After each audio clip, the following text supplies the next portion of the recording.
Kisah inspiratif. Kura-kura dan monyet tentang keinginan yang tidak sesuai dengan kenyataan sebenarnya. Menjalani hidup terkadang terasa tidak mudah. Namun, itu hanyalah ada di pikiran dan perasaan. Simak ceritanya sampai selesai agar tidak gagal memahaminya. Biar tidak ada dusta di antara kita. Setuju ya? Mari kita mulai. Di sebuah hutan rimbun, hiduplah seekor kura-kura yang bernama Kura. Kura adalah kura-kura yang sangat baik hati dan selalu membantu sesama. Namun, Kura memiliki satu kekurangan, yaitu ia sangat lambat berjalan. Hal ini sering membuatnya menjadi bahan ejekan hewan-hewan lainnya, terutama si monyet yang bernama Monyet. Suatu hari, Monyet sedang berjalan-jalan di hutan.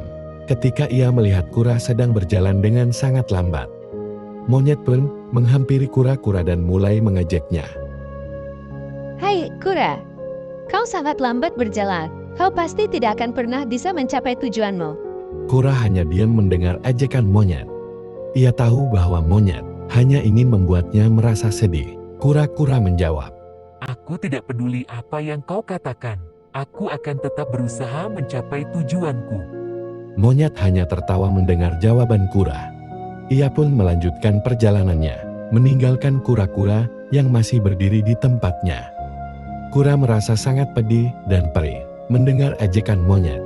Ia merasa bahwa hidupnya tidak akan pernah menjadi apa-apa karena ia sangat lambat berjalan.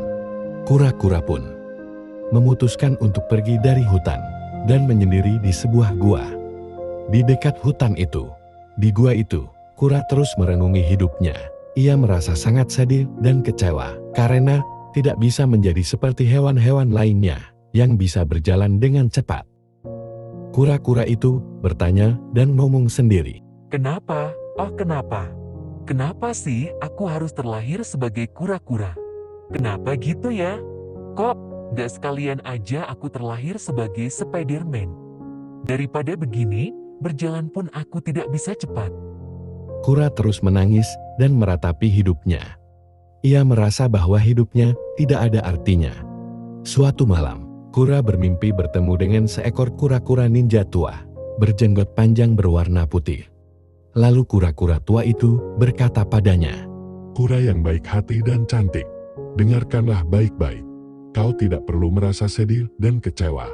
Setiap makhluk hidup memiliki kelebihan dan kekurangannya masing-masing. Kau mungkin lambat dalam berjalan, tapi kau kuat dalam menempuh perjalanan panjang.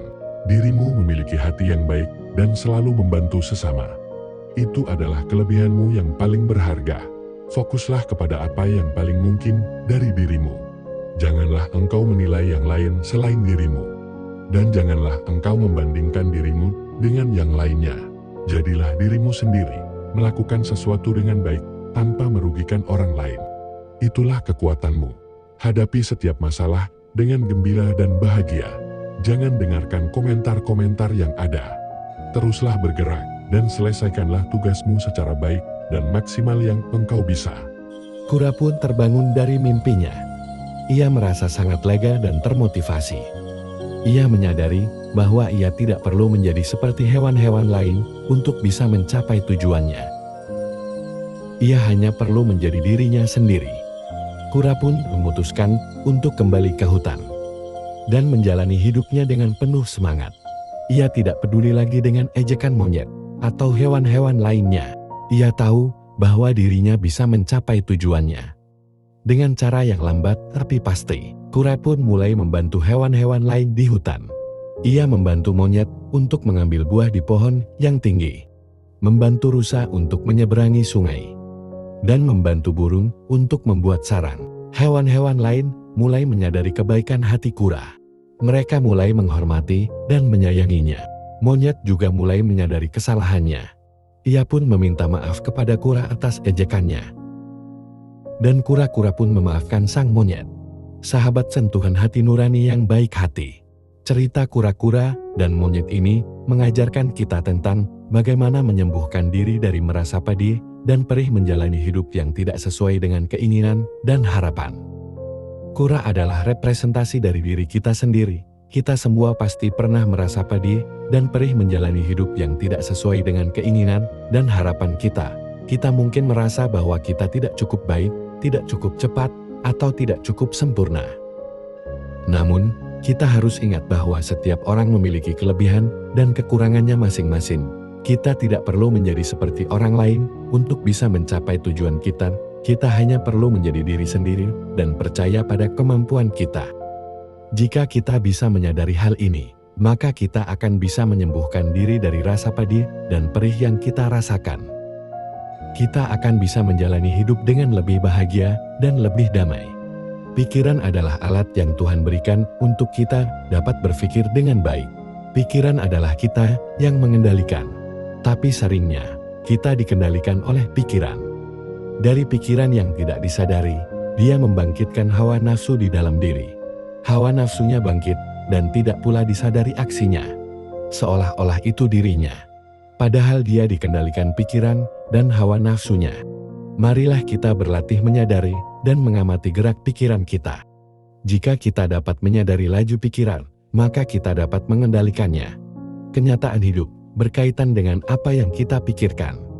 Semakin kuat pikiran negatif kita, maka kita pun akan semakin menarik hal-hal negatif lainnya yang ada di sekitar kita. Cobalah buat eksperimen pribadi. Buktikan kebenarannya dan yakinkan diri Anda. Laozi berkata, "Jagalah pikiranmu, karena itu akan menjadi perkataanmu. Jagalah perkataanmu, karena itu akan menjadi tindakanmu. Jagalah tindakanmu, karena itu akan menjadi kebiasaanmu. Jagalah kebiasaanmu, karena itu akan menjadi karaktermu. Jagalah karaktermu, karena itu akan menjadi takdirmu." Pepatah Laozi merupakan pengingat kuat bahwa kita mempunyai kekuatan untuk membentuk realitas kita sendiri. Dengan mengendalikan pikiran kita, kita bisa mengendalikan pengalaman yang kita tarik ke dalam hidup kita. Pikiran itu seperti taman. Apa yang kamu tanam di dalamnya, maka tanaman itu akan tumbuh. Pikiran negatif itu seperti rumput liar. Ia akan tumbuh jika Anda tidak mencabutnya. Pikiran positif itu seperti sekuntum bunga. Ia akan mekar jika Anda memeliharanya.